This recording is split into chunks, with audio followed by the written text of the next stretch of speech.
मंत्र पाठ करेंगे सबसे पहले। ओम सहना भवतु सहनौ भुनक्तु सह वीर्यं करवावहि तेजस्विनावधीतमस्तु मा विद्विषावहि। ओम शांति शांति शांति। स्वागत है आप सभी का आज की इस विशेष कक्षा के अंदर। आज हम लोग सांख्य दर्शन के प्रथम अध्याय के 3 सूत्रों को पढ़ेंगे और मैं एक कहानी के माध्यम से जो है आपको वो तीनों सूत्र पढ़ाऊंगा। तो कहानी कुछ इस प्रकार शुरू होती है। एक बार बहुत सारे जिज्ञासु लोग जो थे वो महर्षि कपिल के आश्रम में गए। उस समय महर्षि कपिल एक वृक्ष के नीचे बैठे हुए थे। वो सभी उनके पास में जाकर और नीचे बैठ गए। तब महर्षि कपिल ने उनसे कहा कि भाई आप यहाँ आए हो तो पूछिएगा क्या आपकी जिज्ञासा है, क्या आप पूछना चाहते हो। तब उनमें से जो है एक व्यक्ति ने महर्षि कपिल से कहा कि हम लोग जीवन के अंदर बहुत सारे लक्ष्य सुनते आए हैं। कुछ लोग कहते हैं कि जीवन का लक्ष्य धन कमाना है। कुछ लोग कहते हैं कि भाई जीवन जो है उसका उद्देश्य शादी विवाह आदि करना है। कुछ लोग कहते हैं कि बड़ी कंपनियां खोलना है। कुछ लोग जीवन का उद्देश्य बड़ी ज़मीन बनाना कहते हैं। और आपके अनुसार क्या है जीवन का उद्देश्य? तब महर्षि कपिल कहते हैं कि देखो, जीवन के उद्देश्य जो आपने कहा है ये भी हैं और इनको हम भोग कहते हैं, लेकिन इसके अतिरिक्त जीवन का एक दूसरा उद्देश्य भी है जिसको हम अपवर्ग कहते हैं। यानी जीवन के 2 उद्देश्य हैं, एक भोग है, दूसरा अपवर्ग है। अब उन लोगों ने कहा कि महर्षि अपवर्ग क्या है? तब उनके जवाब में जो है पहला सूत्र आया। ऋषि लिखते हैं कि अथ त्रिविध दुख अत्यंत निवृत्ति ही अत्यंत पुरुषार्थः। और जब उन्होंने ये सूत्र बोला तब किसी ने उनसे कहा कि ये अत्यंत पुरुषार्थ क्या है, क्योंकि हम लोग तो सुनते आए हैं कि पुरुषार्थ का मतलब है मेहनत करना। तो आपके अनुसार अत्यंत पुरुषार्थ का मतलब क्या है? तब महर्षि कपिल कहते हैं कि देखो, यहाँ 2 शब्द हैं, एक है पुरुष और दूसरा है अर्थ। दोनों को मिलके बनाया पुरुषार्थ। अब जो अर्थ शब्द है उस अर्थ शब्द के 3 अर्थ होते हैं। पहला अर्थ होता है धन। पढ़ते हैं ना, धर्म अर्थ काम मोक्ष। तो एक तो अर्थ का मतलब होता है धन, दूसरा अर्थ का मतलब होता है लक्ष्य, उद्देश्य, कि मनुष्य के जीवन का उद्देश्य क्या है, ये दूसरा अर्थ है। और तीसरा जो इसका अर्थ होता है वो है अर्थ। जैसे मैं आपसे पूछूं कि भाई गुड का अर्थ क्या है, तो आप कहोगे कि गुड का मतलब है, गुड का अर्थ होता है अच्छा। तो इसी तरह जो अर्थ शब्द है उसके 3 अर्थ हो गए, पहला धन, दूसरा अर्थ ही और तीसरा प्रयोजन। तो महर्षि कपिल कहते हैं कि यहाँ पुरुषार्थ का जो मतलब है वह है पुरुषस्य अर्थः, यानी पुरुष का प्रयोजन। कि आपने पूछा है कि पुरुष के जीवन का या मनुष्य के जीवन का परम लक्ष्य क्या है, तो उसी के बारे में कपिल ने बताया कि जो परम लक्ष्य है मनुष्य के जीवन का, जिसको उन्होंने नाम दिया है अत्यंत पुरुषार्थ, यानी मनुष्य के जीवन का परम लक्ष्य, उसी का दूसरा नाम क्या है? अत्यंत पुरुषार्थ। तो वो है त्रिविध दुख निवृत्ति, यानी तीनों प्रकारों के दुखों की निवृत्ति ही क्या है? मनुष्य के जीवन का अत्यंत पुरुषार्थ, यानी परम लक्ष्य। अब किसी ने कहा कि ये 3 दुख क्या हैं? तब महर्षि कपिल कहते हैं कि ये 3 दुख हैं, आध्यात्मिक, आदि भौतिक और आदि दैविक। यानी 3 प्रकार के दुख क्या हैं? आध्यात्मिक, आदि भौतिक और आदि दैविक। अब किसी ने पूछा महर्षि कपिल से कि ये आध्यात्मिक दुख क्या हैं? तब कपिल इसके उत्तर में कहते हैं कि देखो, आध्यात्मिक दुख 2 प्रकार के होते हैं। एक शरीर के स्तर पर, जिसको आध्यात्मिक शारीर दुख कहते हैं, और दूसरा मन के स्तर पर, जिसको आध्यात्मिक मानस दुख कहते हैं। अब आध्यात्मिक शारीर या आध्यात्मिक शारीरिक दुख का कारण क्या है? तो पहले समझो आध्यात्मिक दुख क्या है, आध्यात्मिक दुख का कारण क्या है। तो आध्यात्मिक दुख वो होता है जो दुख मनुष्य को अपने कारण से मिलता है। अब इस आध्यात्मिक दुख के दो प्रकार हैं, एक शरीर के स्तर पर और एक मन के स्तर पर। अब शरीर के अंदर जो वात पित्त कफ बिगड़ते हैं, ये शरीर के अंदर और किसी प्रकार की बीमारी आ जाए, उस बीमारी के कारण, उस वात पित्त कफ के बिगड़ने से जितने भी रोग होते हैं वो सभी आध्यात्मिक शारीरिक दुख के अंदर आएंगे।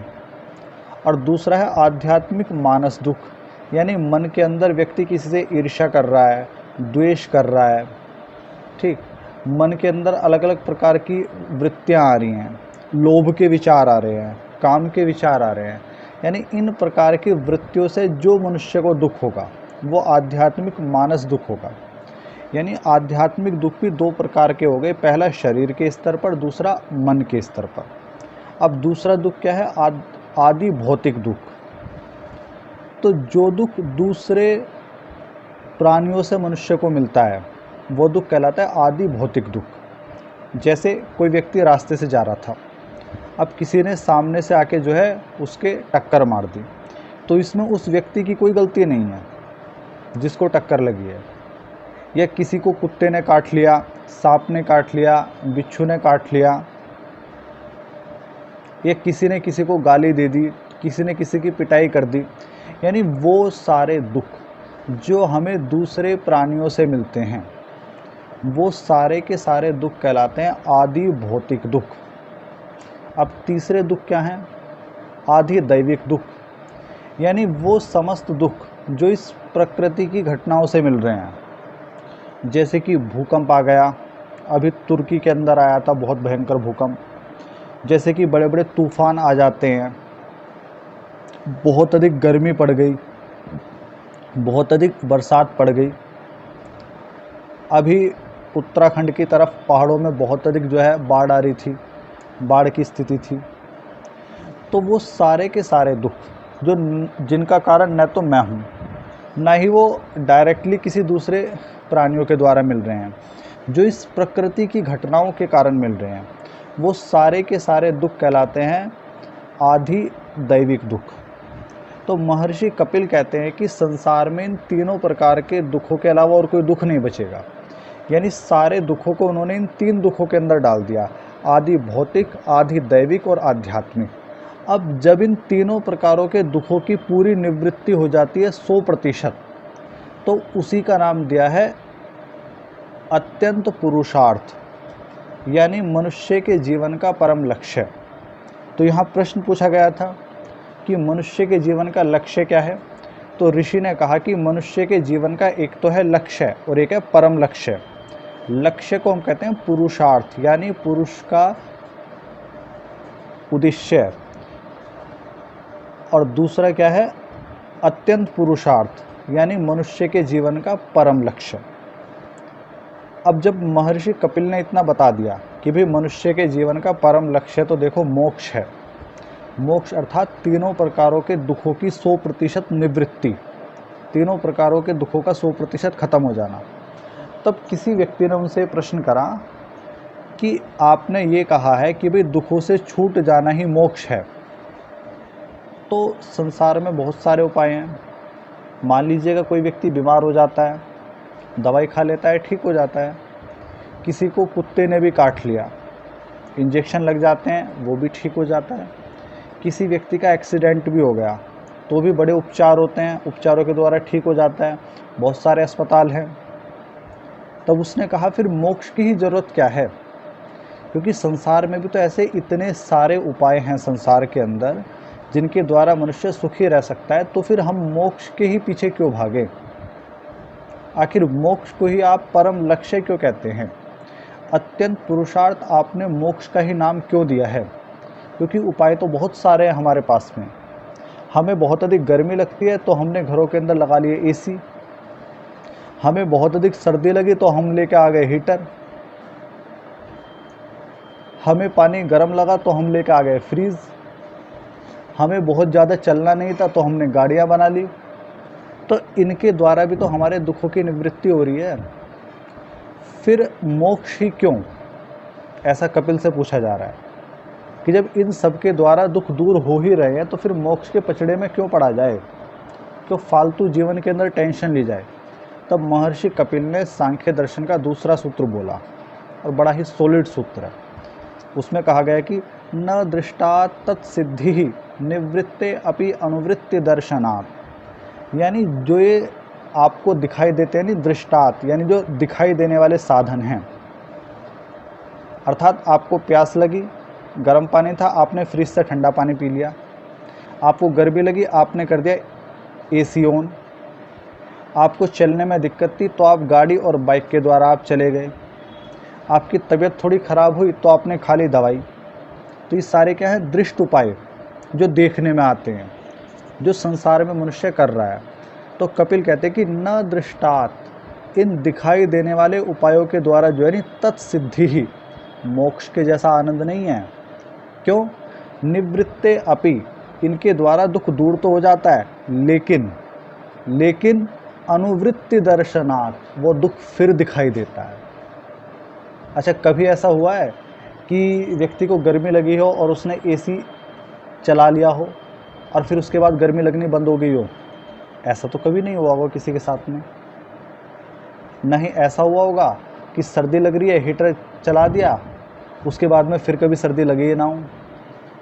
यानी यहाँ क्या होता है, जितने दृष्ट उपाय हैं, जितने उपाय ये देखने में आते हैं, ये सारे के सारे उपाय कैसे हैं, इनसे दुख दूर तो हो जाता है लेकिन फिर दोबारा दुख आ जाता है।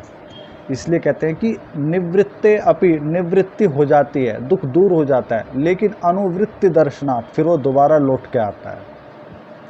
इसलिए मनुष्य के जीवन का परम लक्ष्य क्या है, परम पुरुषार्थ क्या है? मोक्ष को प्राप्त करना, अर्थात तीनों प्रकार के दुखों की निवृत्ति ही मनुष्य के जीवन का परम लक्ष्य है। इसी को महर्षि कपिल ने दूसरे सूत्र में कहा है कि न दृष्टा तत्सिद्धि निवृत्ते अपि अनुवृत्ति दर्शनात्, कि दृष्ट साधनों से दुख दूर तो हो जाएंगे लेकिन फिर दोबारा लौट कर आएंगे। अब जब किसी व्यक्ति ने बात सुनी तब उसने क्या सोचा कि यदि इन दृष्ट साधनों से दुख दूर तो हो जाते हैं लेकिन फिर लौट के आते हैं, फिर तो इनके चक्कर में पड़ना ही बेकार है। संसार में भी ऐसे होता है, जब हम किसी को अध्यात्म का उपदेश देते हैं ना, तो वो तुरंत झोला उठा के जो है नहीं भागने की तैयारी कर लेता है कि नहीं, घर में अब टिकना ही नहीं है। तो यहाँ भी जिस व्यक्ति ने दूसरा सूत्र सुना, उसने सोचा कि जब दृष्ट साधनों से दुख पूरे दूर होते ही नहीं है तो इन दृष्ट साधनों का फ़ायदा क्या है, इन्हें छोड़ क्यों ना दिया जाए, क्यों ना संन्यास ही ले लिया जाए, क्योंकि जब संसार में तो दुख दूर होंगे नहीं। ऐसा होता है, आदमी क्रांतिकारी कदम उठा देता है बहुत जल्दी, ना समझने के कारण, ना सुनने के कारण। तो यहाँ जिस व्यक्ति ने दूसरा सूत्र सुना, उनके मन में भी ये विचार आया कि जब इन साधनों से दुख दूर होते ही नहीं है पूरे, तो इन साधनों का उपयोग ही क्यों करा जाए, इन्हें छोड़ ही न दिया जाए। तब महर्षि कपिल ने कहा कि अभी रुको, अभी ठहरो, अभी और सुनो। तब उसके बाद कपिल ने तीसरा सूत्र बोला। उन्होंने बोला, प्रात्याहिक शुद्ध प्रतिकारवत तत्प्रतिकार चेष्टनात् पुरुषार्थत्वम। उन्होंने कहा, भैया आपको भूख लगती है? सामने वालों ने कहा हाँ लगती है। कपिल ने कहा आप भोजन करते हो? उन्होंने कहा जी हाँ भोजन करते हैं। उन्होंने कहा भोजन करने से भूख दूर हो जाती है? उन्होंने कहा जी दूर हो जाती है। फिर उन्होंने कहा क्या दोबारा भूख लगती है? दोबारा भूख नहीं लगती फिर कभी भी? उन्होंने कहा दोबारा लगती है। तब कपिल ने कहा जिस प्रकार भोजन करने से भूख दूर हो जाती है, प्रात्याहिक शुद्ध, शुद्ध का अर्थ क्या है? भूख, भूख का प्रतिकार हो जाता है, यानी भूख दूर हो जाती है, लेकिन लगती तो बाद में है। अब कोई व्यक्ति ये कहे कि देखो जी भूख तो बाद में लगेगी, बार बार लगेगी, खाना खाने के बाद में तो मैं खाना ही छोड़ दूँ। यदि हम ये कहते हैं कि भाई बहुत अधिक गर्मी है और हमने चला लिया एसी, एसी चलाने से हमारी गर्मी जो है दूर हो गई। अब कोई ये कहे कि भाई गर्मी तो दूर हो गई लेकिन बाद में फिर गर्मी लगेगी, तो इसका मतलब एसी का प्रयोग करना सबके सब बंद कर दें। तो इसी तरह कपिल समझा रहे हैं कि यदि भोजन करने से भूख दूर हो जाती है लेकिन दोबारा भूख लगती है, लेकिन आदमी भोजन तो फिर भी करता है, वो ये थोड़ी सोचता है कि मुझे दोबारा भूख लगेगी तो मैं खाना खाना ही छोड़ दूँ, क्या फ़ायदा खाना खाने का, फिर दोबारा भूख लगेगी। तो जैसे भोजन के संबंध में व्यक्ति ये कार्य नहीं करता, ऐसे ही कपिल कहते हैं कि जीवन का अत्यंत पुरुषार्थ यानी परम लक्ष्य तो मोक्ष है, लेकिन पुरुषार्थत्वम, ये संसार में रहना, संसार के पदार्थों का उपभोग करना, संसार में सामानों को एकत्र करना, संसार के अंदर अच्छी तरह कुछ ज़मीन भी इकट्ठी करना, कुछ धन भी कमाना, गाड़ी भी लेना, फ्रिज भी लेना, ये भी मनुष्य के जीवन का उद्देश्य ही है। लेकिन ये पुरुषार्थ है, ये पुरुषस्य अर्थः है, न कि अत्यंत पुरुषार्थ। अत्यंत पुरुषार्थ तो मोक्ष ही है। अर्थात मनुष्य के जीवन के दो लक्ष्य हो गए। पहला लक्ष्य क्या है? पुरुषार्थ।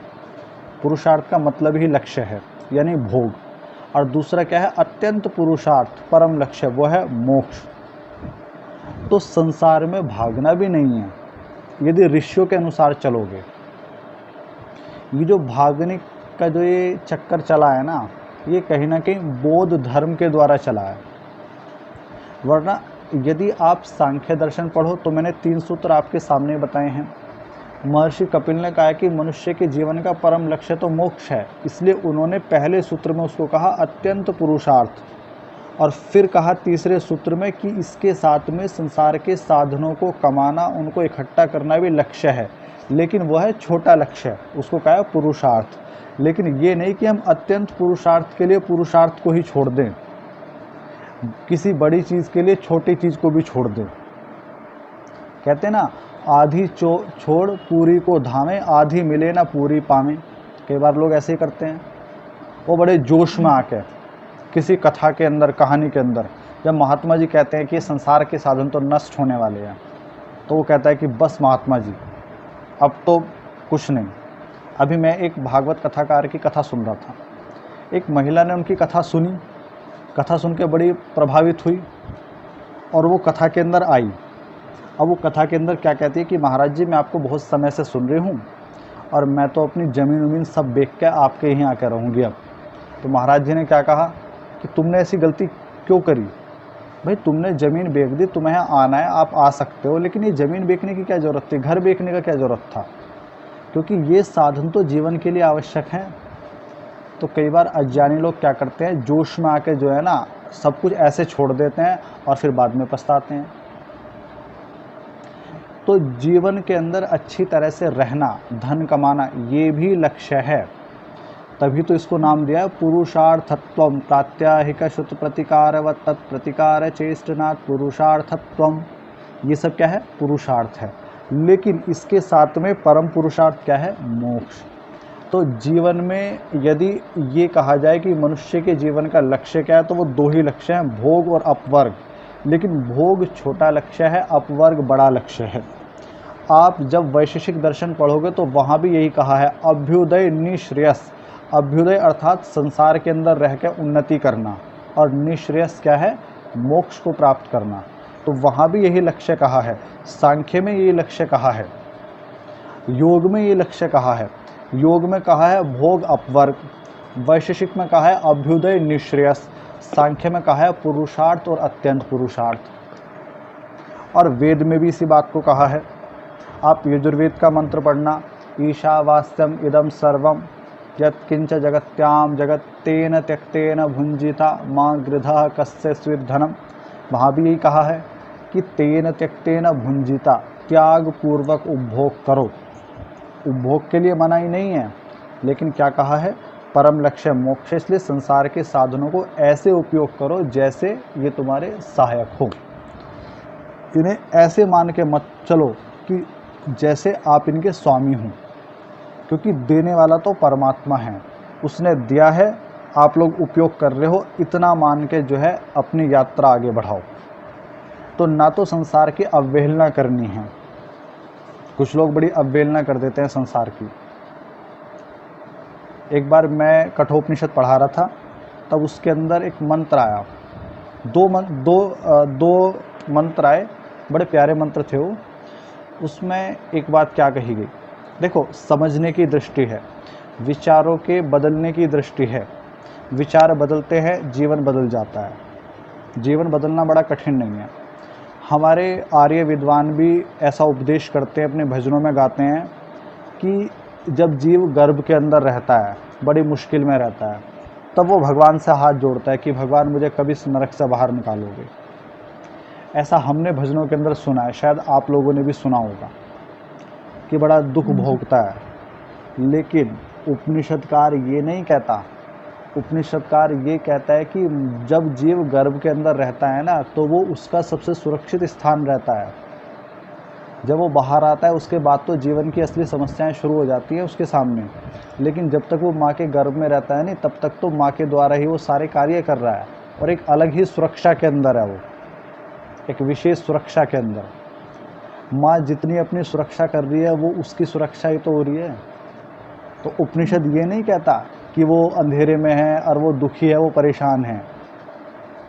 जो विद्वान, शायद मैं किसी के बारे में कुछ कहना नहीं चाहूँगा, लेकिन मैं ये ज़रूर कहूँगा कि जब आप चीज़ों को सही ढंग से पढ़ लेते हैं, तब आप चीज़ों को सही ढंग से समझ जाते हैं। उपनिषद का दृष्टिकोण क्या है कि जीव माँ के गर्भ में सबसे अधिक सुरक्षित है। अच्छा, एक विचार हमारे सामने और आता है। लोग कहते हैं कि ये शरीर तो मलमूत्र से भरा हुआ है, इसके पीछे पड़े हैं, ये तो कुछ भी नहीं है। लेकिन हमारे शास्त्र क्या कहते हैं कि ये शरीर ही असली साधन है परमात्मा की प्राप्ति का, क्योंकि जीवात्मा बिना शरीर के कुछ कर ही नहीं सकती। यदि जीवात्मा को शरीर ना दिया जाए तो उसके अंदर कुछ भी शक्ति नहीं है। तो इस शरीर को हे नहीं समझना। कुछ लोग भोजन ही छोड़ देते हैं, सूख जाते हैं बिल्कुल। कुछ लोग इतनी अवहेलना करने लगते हैं कि इसका तो कुछ है ही नहीं, ये तो बेकार है, मलमूत्र से भरा हुआ है। नहीं, ऋषि क्या कहते हैं, वेद क्या कहता है, शरीर माध्यम खलु धर्म साधनम। ये स्वस्थ शरीर ही आपका धर्म को प्राप्त कराएगा। आप देखो, बीमार होकर देख लो आप, फिर देखो आपके पूजा पाठ कैसे हों, कुछ भी नहीं हो पाएगा। तो यहाँ सांख्य दर्शन के 3 सूत्रों ने आपको यही समझाया कि मनुष्य के जीवन के 2 लक्ष्य हैं। एक पुरुषार्थ है, अर्थात संसार के अंदर अच्छे से जीना, सम्मान से जीना, दरिद्र होकर नहीं जीना, भिखारी होकर नहीं जीना। और दूसरा क्या सिखाया है कि परमात्मा को पाना है, वो तुम्हारा परम लक्ष्य है। ये नहीं कहा संसार को छोड़ दो बस, बल्कि ये कहा कि दोनों में सामंजस्य बना के चलो। यही योग ने कहा, यही वैशेषिक ने कहा, और यही सांख्य ने कहा। तो पहले सूत्र में ये कहा कि तीनों प्रकार के दुखों का दूर होना ही अत्यंत पुरुषार्थ अर्थात मोक्ष है। दूसरे सूत्र में ये कहा कि खाली संसार के साधनों के पीछे ही मत पड़े रहो, क्योंकि इनसे दुख दूर होते हैं, बिल्कुल सही बात है, लेकिन वो परमानेंट नहीं होते। परमानेंट तो मोक्ष के अंदर ही होंगे। और फिर तीसरे सूत्र में ये कहा कि हमारे कहने का ये भी अर्थ नहीं है कि तुम संसार को छोड़ दो। हमने तो ये कहा है कि संसार के साधनों को भी लक्ष्य मान कर रखो, लेकिन उनके लिए मोक्ष को नहीं छोड़ना, उनके लिए परमात्मा को नहीं छोड़ना। तो ये कक्षा तो मैं बस यहीं तक ही रखूँगा।